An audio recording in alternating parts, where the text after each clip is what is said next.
When the Ray-Ban Meta glasses first launched, it really felt like the future was finally here. I mean, you could have AI be part of your everyday life. But with how fast ChatGPT and AI has been evolving, one of the best features on the Ray-Ban Meta suddenly feels like it's been left behind. So today I'm going to talk about what's changed, how it affects these glasses, and what it means for the future of wearable technology. I actually quite like the way that these glasses and this like colored lens looks, so I'm gonna keep it on for a little bit longer in this video. Okay, so what feature exactly am I talking about on the Ray-Ban Metas? Like which AI feature and why did it matter? As you know, when the Ray-Ban Metas first came out, they had this very unique feature, which was the visual AI, which means I could take a photo from my glasses using my voice, and suddenly AI would be able to analyze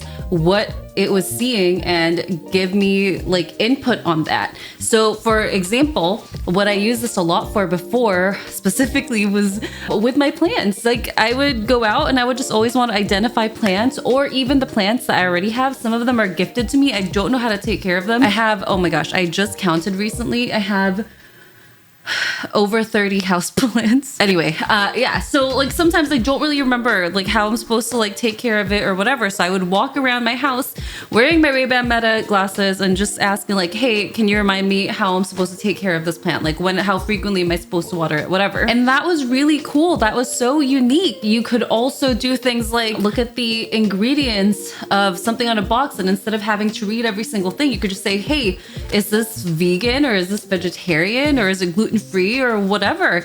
And when this first came out, it was revolutionary, and it hasn't been that long. You know that it hasn't been that long. It's like, what, maybe been a year now since the Ray-Ban Meta's launched? I don't even remember. It has not been that long. Anyway, one of the coolest things about this was suddenly, instead of just doing like text-based search, you know, like text-based where you like type questions to Google or whatever, if people even do that anymore, because I think everyone's on ChatGPT now. But anyway, instead of just only like text-based search, you can do like photo-based search, which was very new and groundbreaking. And one of the things that Ray-Ban Meta even like really pushed when they first like showcased this was like being able to travel and look at like a building and ask about the history of this building, or be able to like have it look at something in a different language and like translate that audio to you. I mean, I have videos on this, and this was just like completely groundbreaking until ChatGPT, like not even a month ago, I believe, decided to like come out and completely rewrite everything. Yeah, so let's talk about ChatGPT. Man, so ChatGPT's LLM has just gotten so much better. I mean, of course, we expected this to happen because of all the like work that they're putting into it, but it is, I mean, talking to ChatGPT is a very pleasant experience. I'm sure a lot of you can relate. If you even go online, go on TikTok and search ChatGPT, or I guess you can search it as well on like, I don't know, Instagram or YouTube Shorts, whatever you're on. And you'll see a lot of people talking about how they like use ChatGPT for therapy, how they're like asking ChatGPT like all these crazy things.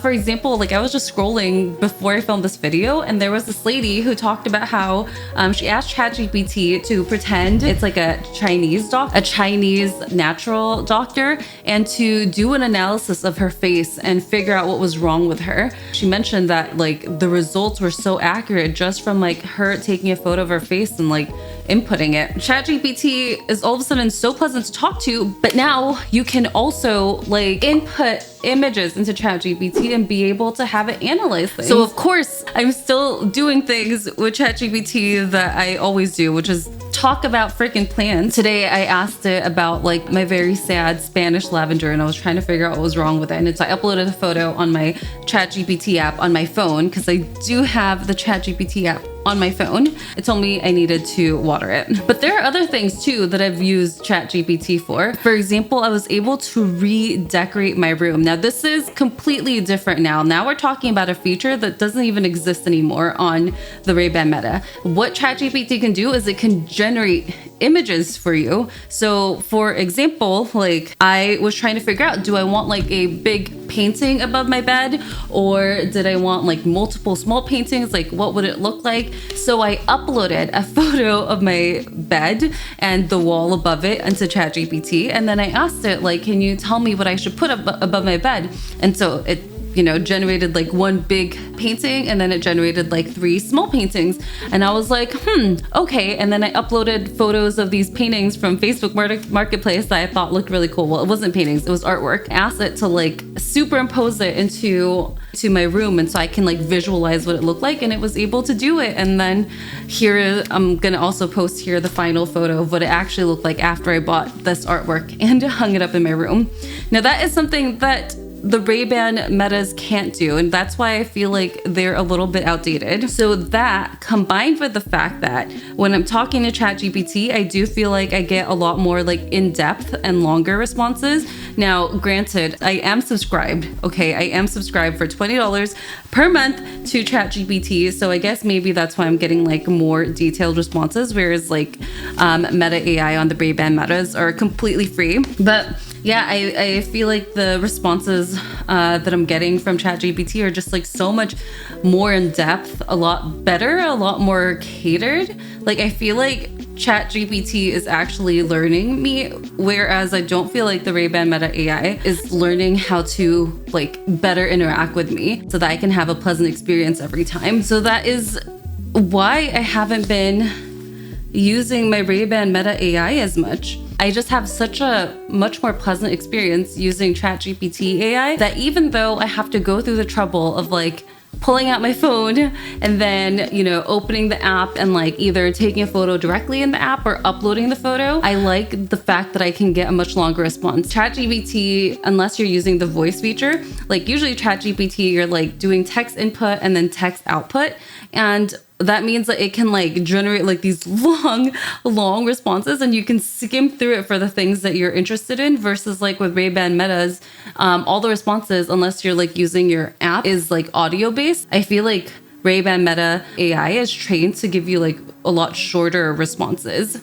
So because of that, I have found myself not using the Ray-Ban Meta AI as much, which is such a shame, because I know it just came out to a couple more countries recently in Europe. Now, that's not to say that there is no use case for the Ray-Ban Meta AI ever. Like that's obviously not realistic to think about. Like for example, if you were just out and about and you wanted like a quick answer on something, like, hey, what is this? Translate this sentence for me or something, just like something quick, especially if you're already wearing your glasses, then of course like the Ray-Ban Meta AI is way better than having to go through like what I explained to you about taking out your phone, opening the app on ChatGPT, etc., etc., etc. There's obviously a lot of like good use cases still, which is a lot like convenience, quick, etc. for the Ray-Ban Metas, but I do find myself like using ChatGPT just a lot more. That being said, I don't think that the Ray-Ban Metas are quite done yet. I mean, I still really love using them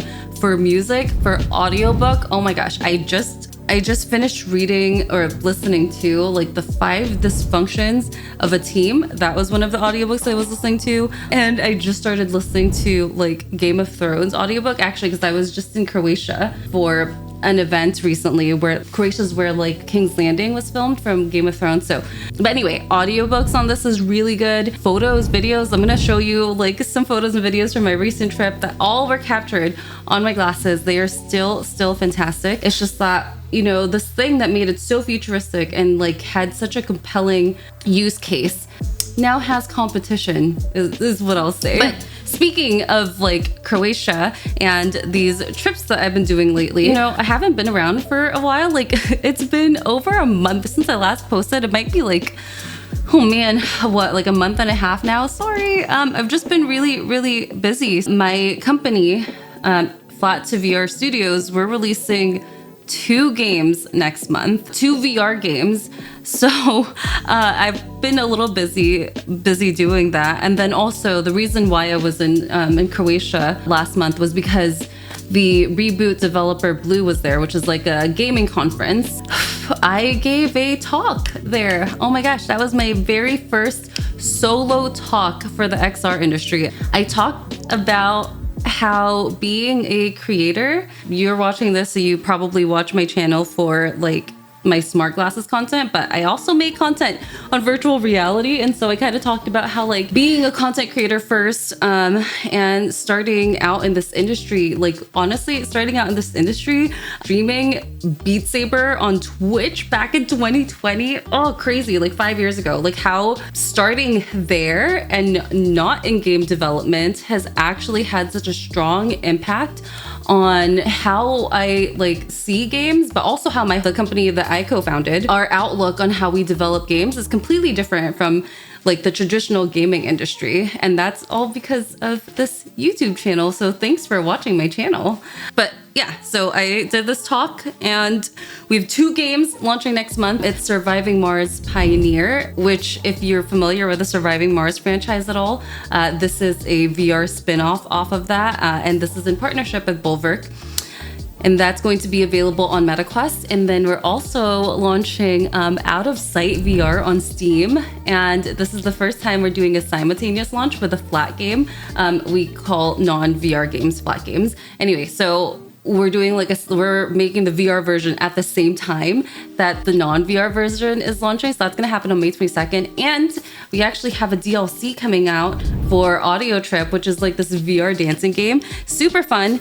That's launching at the end of May. And if you can tell why I like have little bags under my eyes, it's because I was dancing the entire DLC this evening. So I was like testing it and stuff. So I'm a little bit tired, but yeah, that's what I've been up to. So thanks for your patience while I did that. I do have so many thoughts about so many things. So I'm gonna try to post more videos coming up soon, and I'm gonna cover it all here on my channel. I know, for example, like Google did that talk about their glasses and I have to like look into it more, but I will talk about it here as soon as I have a little bit more time, which I should in the next couple of months. I'm gonna be home. Okay, so we're literally so close to being done with filming this video and just got an email from Meta about introducing Meta AI, your new glasses companion app. So we have some competition, which is amazing. This is a very amazing strategic move from Meta to keep the Ray-Ban Metas competitive with ChatGPT. So I will be covering this in a future video very soon. So yeah, make sure you're subscribed if you're not already, and I'll see you in my next video. Bye.